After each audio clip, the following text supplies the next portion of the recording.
Welcome, you curious minds, to another deep dive. Today we're embarking on a truly fascinating journey, one that bridges eras and radically transforms our understanding of freedom and justice itself. It really does. Picture this for a moment. A political prisoner from Uruguay back in the 1970s. He's confined by physical walls, experiencing just unimaginable psychological pressures. His very spirit under siege. A brutal reality for so many. Now fast forward with me to the 21st century and meet a cybersecurity expert who found himself ensnared in a very different kind of prison, a digital one. A prison built not of bars, but of bits and bytes and maybe a misunderstanding. Exactly. So our mission today is to thoroughly unpack a rich stack of incredible sources. We've got cutting-edge research, incisive articles, and profoundly personal accounts. A lot to dig into. All revolving around the evolving landscape of digital justice in Uruguay, particularly the compelling and frankly deeply troubling case of Alberto Daniel Hill. His case is really a lens on so much more, isn't it? It absolutely is. We'll explore how his modern-day experience and the broader ongoing fight for digital rights echoes the historical struggles for liberty in a surprising and powerful way. And how does it do that? Through the timeless, evocative verses of the Uruguayan National Anthem itself. Ah, interesting. Not the first place you'd look for digital commentary. Right. Get ready for some serious aha moments, because here's where the past, present, and future of freedom get really interesting. Okay, I'm intrigued. Where do we start? Okay, let's unpack this. Our deep dive begins by deliberately bridging two very distinct eras of struggle. At its core, the fight for justice and human dignity is, well, it's a timeless battle against oppression. We know that. Always has been. But what's truly striking, and maybe often overlooked, is how its forms, its battlegrounds, even its definitions, are constantly shifting, adapting with, honestly, chilling precision to the tools and technologies of the time. It's a crucial distinction, isn't it? The very essence of confinement and freedom isn't static. It's an evolving concept, shaped by the societal and technological context. Totally. To truly grasp this profound shift, maybe we should imagine a conversation across time between two archetypal figures whose experiences, though decades apart, are just profoundly linked. That's a perfect framing. So on one side, let's bring to life the old-school Uruguayan political prisoner, maybe from the 70s or 80s. Right, under the dictatorship. Exactly. Imagine someone whose resistance wasn't just intellectual, but viscerally forged in literal physical cells. Our sources vividly describe how these individuals faced what was actually termed psychological annihilation. It sounds horrific, and it was. Yeah, this wasn't just harsh treatment. It was a systematic, calculated campaign by the military dictatorships, designed specifically to break the prisoner's will, destroy their identity, obliterate their sense of self. A total assault on the person. They endured prolonged solitary confinement, sensory deprivation, sleep deprivation, constant interrogations, and always the ever-present threat of physical torture. Their battle was against direct physical and psychological oppression. And survival often depended on something internal, didn't it? Absolutely. An internal, almost spiritual strength. The ability to build and maintain what they called high morale in the face of just constant hostility, humiliation, and the deliberate erosion of their humanity. Their resilience itself became an act of defiance. A powerful image. And then the contrast. And then we fast forward to Alberto Daniel Hill, a figure really emblematic of our own 21st century. He's a highly regarded cybersecurity expert who became Uruguay's first hacker to be incarcerated. Right, the so-called prisoner zero. But his prison wasn't a military dictatorship cell. As our sources meticulously highlight, his confinement was orchestrated not by some tyrannical military regime, but by what was ultimately revealed to be a technologically illiterate judicial system. And that signals a seismic shift, right? Yeah. The nature of the threat changes. The oppressor isn't necessarily this consciously malevolent force, No. but potentially an institution that's just dangerously out of sync with the realities of the digital world it's supposed to govern. It's an incredible, almost unsettling juxtaposition, isn't it? The sheer irony. It really is. And what's truly remarkable, what provides this surprising and powerful through line connecting these two generations of fighters, is the language embedded within the Uruguayan National Anthem itself. Back to the anthem. Yeah. These verses, often just seen as ceremonial tradition, they evoke profound concepts. Sovereignty, submission, freedom, tyranny. We'll see how these powerful century-old words become this unexpectedly pertinent code for understanding the complex dilemmas of justice and liberty in our hyper-connected digital age. Indeed. When we look closely at that policy of annihilation faced by those past political prisoners, that constant psychological warfare, the deliberate erosion of dignity, the desperate need for high morale just to survive, Yeah. these find a profoundly disturbing, albeit maybe more subtle, echo today. How so? Think about modern tactics aiming for similar outcomes. The systematic destruction of someone's reputation through targeted online smear campaigns or doxing, where private information is weaponized. Right, weaponized information. Consider the judicial persecution of individuals who courageously expose systemic flaws, basically turning whistleblowers into criminals. Not the null too often. And, perhaps most insidiously, the omnipresent mass surveillance that makes every click, every message, every movement feel watched. It creates this environment of self-censorship. A chilling effect. Exactly. These are the new tools of power, aiming for a similar outcome. Neutralizing the dissident voice, silencing critical perspectives, imposing conformity, not through physical chains, but through digital ones. So the very concept of a cell has profoundly evolved, hasn't it? It's no longer solely about concrete and steel bars. Not at all. Our sources explain that the contemporary prison, this new form of confinement, can now be built with data barriers, opaque algorithms whose functioning is a secret, The infamous black boxes. and legal systems that, through ignorance, are incapable of imparting justice in a world they don't understand. This isn't just about a lack of tech literacy, is it? It's about this fundamental legal challenge of black box accountability. How do you challenge a system when maybe even its creators don't fully understand why an algorithm made a certain decision? Right. It makes legal challenge or oversight almost impossible. It's a chilling thought, especially when these systems dictate really critical aspects of our lives. It absolutely is. And this leads us to the stark paradox of digital isolation. The traditional prisoner experienced profound physical isolation, sensory deprivation, their world shrinking to the brutal confines of their cell, often starved of information and human contact. Total isolation. The digital prisoner, however, faces something almost diametrically opposite. They endure a forced overexposure of their personal data, meticulously collected, analyzed, often misinterpreted by state or corporate actors. So too much exposure, not too little. Exactly, and this is often coupled with a deliberate social isolation orchestrated through public stigmatization, online shaming, the manipulation of narratives across digital platforms, the whole cancel culture dynamic, perhaps. Could be part of it.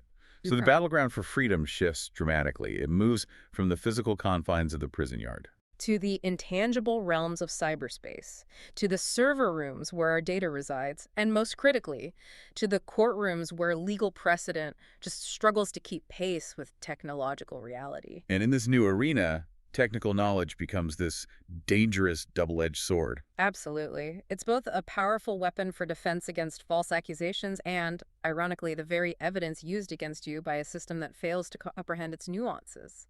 Your expertise becomes suspect. So what does this all truly mean for us, for the everyday citizens navigating this new and complex digital landscape? Well, I think it means understanding that the rules of engagement for our rights have fundamentally changed. The fight for our autonomy, our privacy, it now extends into every corner of our digital lives, often in ways we don't immediately perceive. It's a call to greater awareness then. Vigilance. And understanding. Definitely understanding the digital forces at play. It's not optional anymore. Okay, now let's zoom in on the emblematic figure at the very heart of our discussion, Alberto Daniel Hill. His story isn't just a personal injustice, though it is certainly that. A profound one. It's a critical case study. It exposes a fundamental fracture in contemporary justice administration. Yeah. Not just in Uruguay, but you could argue it's echoed globally. It really does reveal how our judicial and security systems, often operating with this dangerous deficit of technical competence needed for the 21st century, can inadvertently become instruments of injustice. Yeah. His journey from respected expert to what many refer to as prisoner zero, Uruguay's first incarcerated hacker, and his eventual exoneration, it maps out a new, terrifying kind of legal ordeal. Before his name became, tragically synonymous with this criminal case, Alberto Daniel Hill was a deeply respected and consolidated figure in Uruguayan and international cybersecurity. What was his background? For over 2 decades, he meticulously built a career specializing in critical, highly technical areas like digital forensics, network security, ethical hacking. Crucially, as he details in his powerful book, Operation Bitcoin's Login to Hell, his professional philosophy was consistently and unequivocally about responsible disclosure, meaning identifying security vulnerabilities and reporting them to help organizations protect themselves. His sole objective was to enhance collective security. He never requested or received compensation for these disclosures. So purely ethical. Absolutely. This wasn't some isolated act of altruism. It was a deeply ingrained personal and professional ethic, driven by a profound sense of responsibility not to ignore flaws that malicious actors could exploit. He saw himself as a guardian, really, a white hat hacker whose work ultimately made the digital world safer. And this unwavering commitment to ethics, as it devastatingly turns out, was the very catalyst for his ordeal. It's the tragic irony at the heart of it all. In 2014, Hill discovered a serious vulnerability on a medical provider's website. Following his established industry-standard protocol, he did precisely what an ethical security researcher should do. Which was? He responsibly alerted both the affected institution and Uruguay's National Cybersecurity Incident Response Center, CERTUE. The right channels. In a functional, digitally aware system, this act would be seen as an invaluable contribution to collective security, right? Potentially preventing a major data breach affecting thousands of patients. You'd think so. Instead, it became the foundation of a catastrophic accusation against him years later, twisting his professional duty into an alleged crime. So how did that happen? Here's where the engine of injustice truly kicked into tragic gear. Years after Hill's ethical report, a completely unrelated individual, a different malicious actor, exploited the very same vulnerability. With the vulnerability he reported. Apparently so. This is a critical detail. Yeah. The vulnerability, despite Hill's responsible disclosure, had seemingly never been fixed by the institution. Wow. Okay. This new, unknown individual then attempted extortion, demanding payment in bitcoins. Right, the Operation Bitcoin's part of the story. Exactly. When authorities investigated the extortion attempt, they found not just the actual extorter, who was initially unknown to them, but also Alberto Daniel Hill. Because his report left a digital trail. His prior ethical report had left a clear, traceable digital breadcrumb trail in their records. For a judicial system unable, or perhaps unwilling, to differentiate between a responsible security report and an act of criminal extortion. A system, as the sources suggest, that just couldn't comprehend the nuances of cybersecurity. The choice was simple and catastrophically wrong. They had a name, a record of interaction with the vulnerable system, and for them, that was enough. It fit a narrative, however flawed. It's a stark, almost Kafkaesque example of a system's profound failure, operating under this critical knowledge gap. Absolutely. Hillel was arrested and subjected to what he described as an unjust processing. A process, our sources tell us, plagued by irregularities, illegalities, and verdicts based on ridiculous arguments. Imagine the absurdity. His very tools of the trade, his specialized cybersecurity software, his computers interpreted not as the instruments of a professional, but as incriminating criminal evidence. His expertise became the smoking gun in their eyes. Yeah. His expert knowledge, which should have been an attenuating factor proving his capability to identify and report flaws, became the primary proof of his supposed guilt. He recounted the overwhelming ignorance, the sheer incompetence of those holding his future. He was struggling to explain basic digital concepts to judges and prosecutors who simply couldn't grasp the difference between system penetration for defense versus for malice. It sounds like he felt he was speaking a foreign language in his own defense. That's very much the sense you get. The personal toll, as you can imagine, must have been immense. Devastating. Absolutely. Hill spent 8 months in preventive prison, a period he describes as one of profound trauma. This experience wasn't just a deep personal ordeal, it was a direct, brutal confrontation with a system that, through its technological illiteracy, essentially equated knowledge with criminal intent. And inside the prison.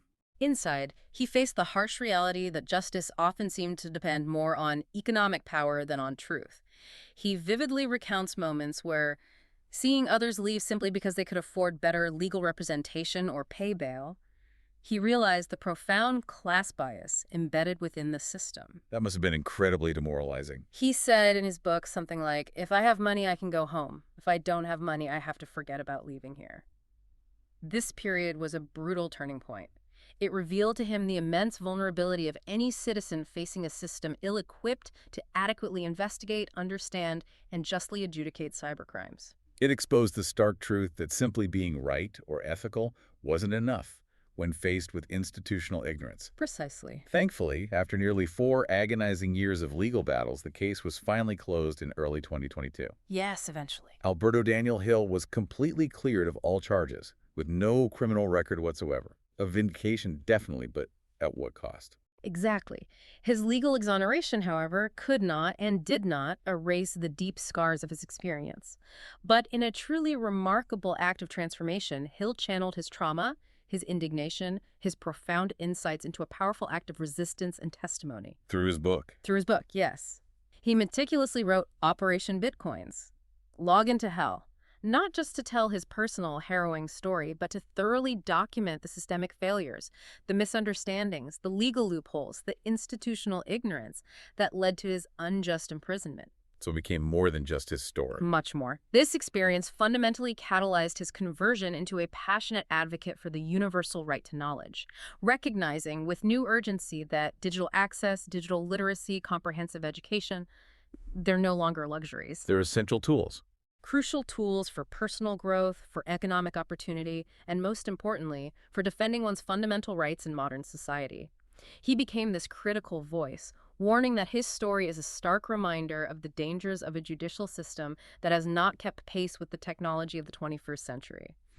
A warning that resonates far beyond Uruguay's borders. Definitely. If we connect this to the bigger picture, Hill's case highlights the terrifying existence of a dangerous technological justice gap. Explain that term a bit more. It's analogous to the well-known digital divide, which refers to inequality in access to technology and information. But this justice gap is, I'd argue, far more fundamental and insidious. How so? While the digital divide creates inequality in access to information and economic opportunities, the technological justice gap creates an even deeper, more dangerous inequality, or inequality before the law itself. Technical complexity effectively becomes a factor that can de facto annul an individual's procedural rights. When judges, prosecutors, even defense attorneys lack the fundamental capacity to understand digital evidence, or to accurately distinguish between ethical defensive activity and malicious criminal activity in cyberspace, Then the system breaks down. the justice system ceases to be merely imperfect. It becomes functionally incompetent to be just. This profound disparity of knowledge between the accused and the judicial apparatus creates a new form of systemic vulnerability. So justice isn't blind. It's profoundly ignorant in this context, and that ignorance disproportionately punishes those at the technological forefront, transforming potential guardians of our digital security into convenient scapegoats for a system that can't keep up. So his story isn't just a personal tragedy or an isolated incident about one man. It's a stark, universal reminder of the profound dangers that emerge when a judicial system fails to evolve with the 21st century.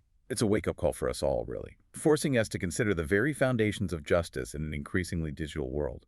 Absolutely, a critical wake-up call. Moving on, then, what's truly thought-provoking about this deep dive, and certainly a surprising revelation from our sources, is how an old, venerable document can provide such a potent, relevant framework for modern challenges.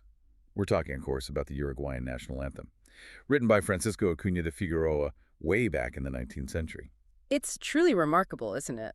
What's fascinating here is how a careful exegesis, a close reading of its key stanzas, reveals this robust philosophical framework and a powerful language of resistance perfectly applicable to contemporary struggles for justice in the digital age. So it's more than just ceremony. Far more. It's not just a ceremonial symbol or some quaint historical artifact. Our sources compellingly describe it as a manifesto de combat, a war cry for liberty that resonates with unexpected force in the complex conflicts of the 21st century. How does that work? Each of its fundamental concepts, sovereignty, freedom, law, resistance to tyranny, can be mapped directly, with striking precision, to the challenges we face in cyberspace today.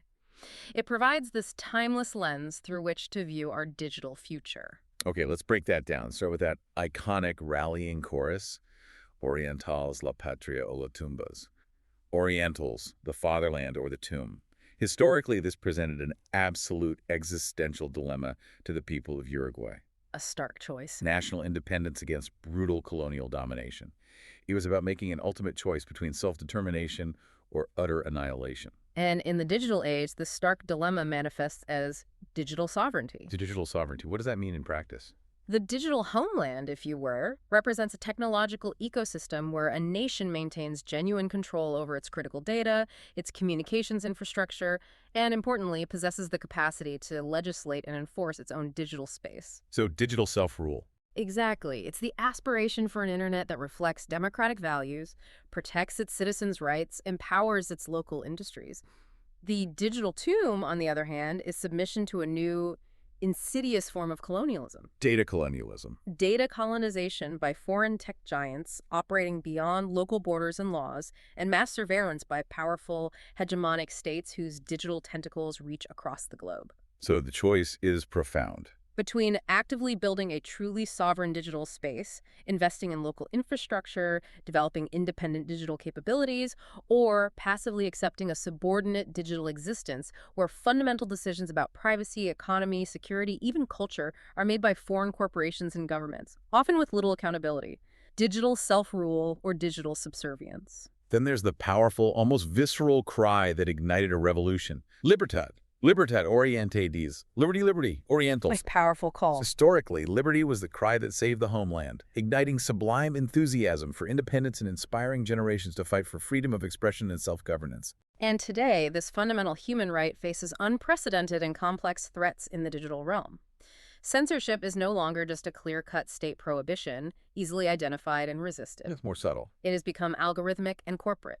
While governments can still block internet access or pursue online dissidents, social media platforms, as private entities, now wield immense, often opaque power to moderate, suppress, or amplify voices according to their own ever-evolving, sometimes inconsistently applied policies. Like shadow banning or algorithmic demotion? Exactly. Where content isn't removed, but its visibility is drastically reduced, effectively silencing voices without outright banning them. Furthermore, algorithmic biases, trained on data reflecting historical prejudices, can systematically silence marginalized communities by making their voices less visible or flagging them as inappropriate. And surveillance plays a role too. Perhaps most insidiously, mass surveillance, both governmental and corporate, fosters pervasive self-censorship. The constant awareness that every click, message, search might be monitored creates a chilling effect that stifles open debate, artistic expression, political dissent. It erodes free expression without any direct, overt act of prohibition. Freedom subtly choked out of existence. Next, we have the solemn call to establish a society based on the rule of law. De las leyes el numen juremos. Let us swear by the numen spirit of the laws. A call for justice. Historically, this meant swearing by the numen of laws, the divine spirit of justice and legislation, to establish a society founded on equality, patriotism, and union, sacrificing blind hatreds and dark ambition, to build a republic governed by transparent, equitable law, not arbitrary power. The critical and often unsettling question today is, who actually writes the laws that govern cyberspace? The ideal of a democratic, transparent, legal framework guaranteeing equality clashes sharply with the digital reality we inhabit. On one hand, we have code as law, a powerful concept where design decisions made by private corporations through their algorithms and platforms impose de facto rules on billions of users globally. Through terms of service, for example. Exactly. Often accepted without reading, granting companies quasi-sovereign power over discourse, data, even our digital identities. On the other hand, the anthem's promise of equality is systematically violated by pervasive algorithmic discrimination. Explain that again. AI systems used in critical areas like credit, employment, housing, or criminal risk prediction can inadvertently or explicitly perpetuate and amplify the blind hatreds, racial, gender, socioeconomic prejudices already present in their training data. So the bias gets baked in. Precisely. An algorithm might deny credit based on zip codes correlated with historical segregation or flag regimes from certain groups. These systems create new forms of exclusion, not through overt human bias, but through the seemingly objective logic of code, making them incredibly difficult to detect and challenge. Finally, the anthem concludes its warning to oppressors with a classical and potent reference. Si tiranos, de bruto el puñal. If tyrants appear, Brutus's dagger. A strong warning. Historically, this was an invocation of tyrannicide as a last resort, a symbolic call to arms, declaring that oppressors would face ultimate resistance for the defense of the republic. And the digital equivalent.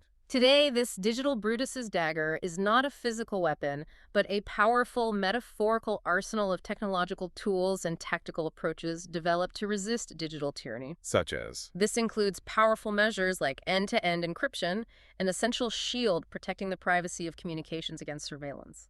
It also encompasses open-source software and decentralized networks, offering democratic alternatives to centralized corporate systems. Distributing power. Data-driven investigative journalism leverages information to expose corruption and injustice. And crucially, ethical hacktivism like Alberto Daniel Hill's original actions exposes vulnerabilities not to exploit them, but to strengthen collective security, forcing transparency and accountability. These are the modern-day battle cries for a free and just digital society.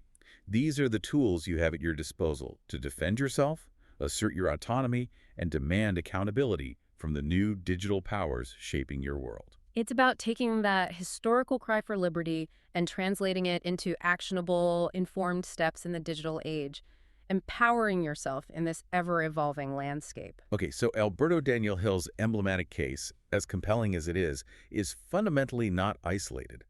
It's a stark symptom of much deeper systemic tensions at play, not just in Uruguay, but across Latin America and, honestly, globally. That's right. To truly understand its significance and the broader implications, we need to zoom out and examine the larger battlefields where these digital rights struggles are being fought. Where should we look first? One of the most critical front lines, and a significant concern for digital rights activists, is the alarming expansion of state surveillance capabilities.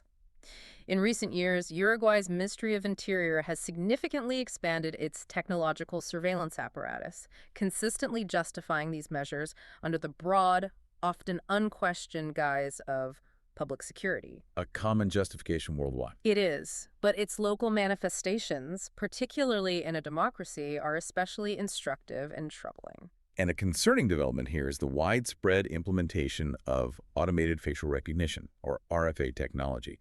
We're talking almost 9,000 surveillance cameras nationwide. A huge number. Strategically placed, coupled with a national facial identification database established in 2020 specifically for security purposes. Our sources make it unequivocally clear. This grants the state unprecedented power for mass surveillance, transforming public spaces into zones of constant digital scrutiny. And this rapid expansion hasn't gone unnoticed by human rights organizations, has it? They're raising serious alarms. They are.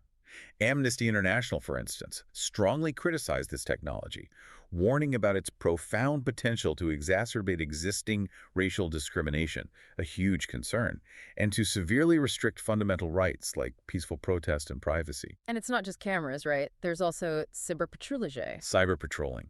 Police proactively monitoring social media and other online spaces, effectively creating a virtual beat to identify signs of potential criminal activity or social unrest.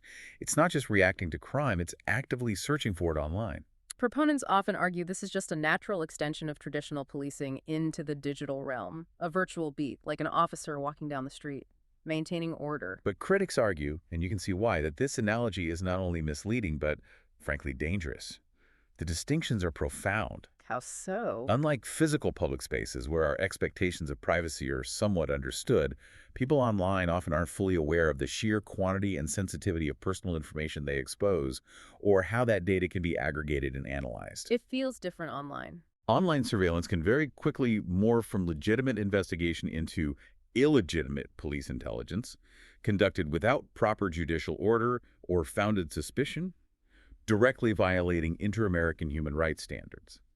It's less observing overt public acts, more peering into private thoughts, associations, even future intentions based on online behavior. Which raises that incredibly important question for us. How do we genuinely balance the promise of enhanced security, often the primary justification, with the undeniable, often subtle erosion of fundamental rights that these technologies inevitably entail? It's a tension that defines a critical, ongoing front in the fight for digital justice and civic liberty. Absolutely. Beyond state surveillance, there's that other subtle but equally pervasive and dangerous threat operating within the very code governing our digital interactions: algorithmic bias. Right, the discrimination embedded within AI systems. It happens when AI, especially machine learning systems, are trained on real-world data sets that reflect existing societal inequalities. And the systems learn these biases. They learn, reproduce, and very often amplify existing socioeconomic, racial, and gender prejudices already present in society. This risk is particularly acute in regions like Latin America, with its complex history of deep, persistent inequalities, making its populations uniquely vulnerable. So when these algorithms are used for critical decisions, credit, jobs, healthcare, criminal justice. They can generate systematically discriminatory outcomes that deepen existing divides, often with this veneer of objective technical neutrality. Can you give us some examples? Hypothetical but realistic ones. Sure. Imagine an algorithm assessing creditworthiness. If its training data predominantly features individuals from higher socioeconomic backgrounds with better credit history, it might inadvertently learn to penalize applicants from low-income neighborhoods, especially if those are predominantly Afro-descendant or indigenous communities. So it's not explicitly racist, but functionally it is. Exactly. The historical data effectively operationalizes existing discrimination. Or consider a police prediction system based on biased crime data where certain neighborhoods were historically overpoliced. It might recommend concentrating surveillance in those same areas, creating a feedback loop of arrests that reinforces stereotypes and further marginalizes those communities. We've seen cases like the wrongful arrest due to facial recognition errors, particularly affecting people of color. Precisely. Like the African-American man wrongfully arrested in the U.S. because the system was mainly trained on white faces. It shows how technical flaws become profound injustices. The fight here isn't just for technical accuracy, but for transparency, auditability, and fundamental equity in the design, deployment, and oversight of these systems. We need to ask not just if the algorithm works, but for whom it works. That's the core question. So, on one side, expanding surveillance and insidious algorithmic discrimination. But against this formidable backdrop, there's a growing, vibrant, and increasingly organized network of resistance. Tell us about digital rights activism in the region. Indeed, a robust and dynamic movement has emerged as a crucial counterweight. Digital rights activism in Latin America is incredibly diverse. It involves social movements, NGOs, grassroots collectives, advocating for public policies based on the universal right to access, produce, and democratically manage technology and data. So they're adapting traditional activism. In many ways, yes. They are continuing a long, proud tradition of community media activism and human rights advocacy, brilliantly adapting their struggles to the new digital paradigm. They understand the fight for justice now extends deeply into the digital realm. And are there specific examples, groups we should know about? Certainly. In Uruguay, projects like mediaactivismo.ui bring together a powerful coalition fighting for human rights, feminism, diversity, free culture, often using collaborative methods and advocating for open digital tools. And regionally? Highly influential organizations like Derechos Digitales in Chile, TEDx in Paraguay, plus academic networks like ELIVITS, the Latin American Network of Studies on Surveillance, Technology, and Society.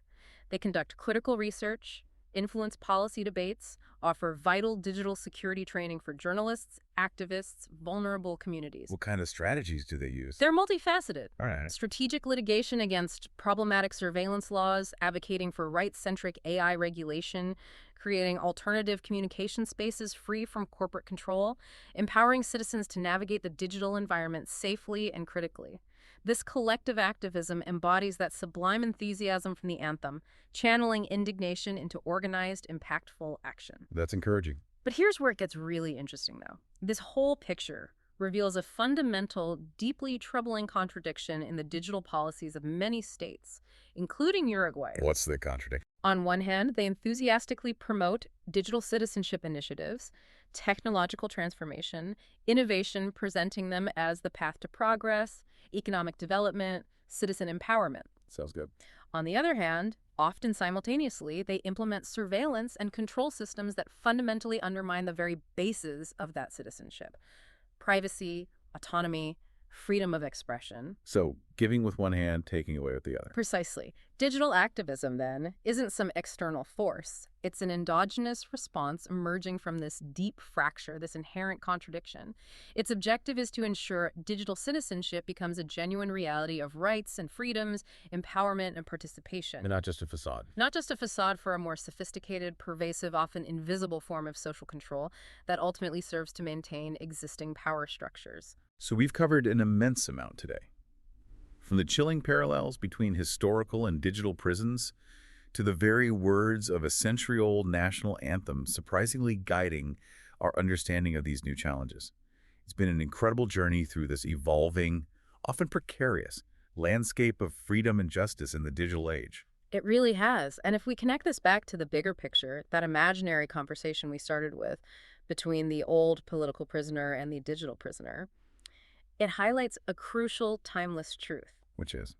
Though the tools of oppression have profoundly changed, from electroshock torture to doxing, from solitary confinement to platform bans and algorithmic suppression, from crudely manipulated judicial files to sophisticated, biased algorithmic profiles, the underlying goal remains chillingly the same. To silence dissent. To silence, to neutralize, and ultimately to destroy those who challenge power, those who expose flaws, those who dare to speak truth to power.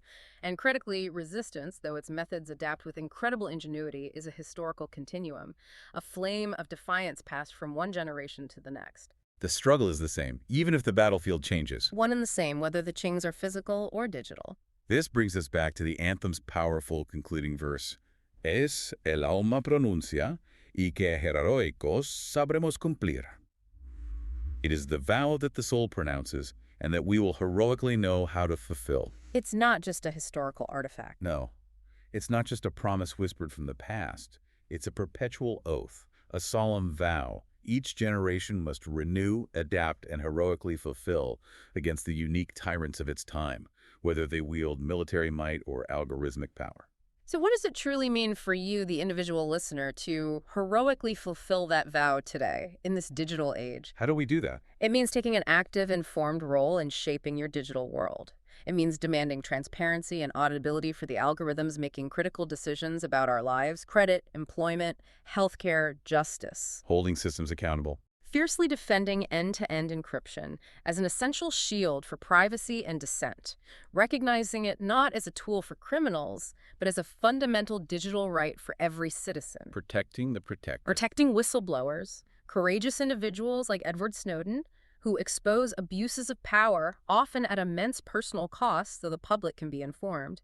It means actively building and supporting decentralized, open-source technologies that put power back in the hands of communities, not concentrated in tech monopolies. And like Hill? And it means, just like Alberto Daniel Hill, having the courage to identify and point out the system's flaws, even when it puts you at great personal risk, so that society can evolve to be safer and more just for everyone. It's an ongoing, active engagement. It's a lot to take on. It is. Alberto Daniel Hill's case, therefore, is far more than a tragic personal injustice. It's an urgent, universal warning that echoes across the digital world. Our greatest vulnerability in this era isn't merely technical. It's civic and legal. The technological justice gap. Exactly.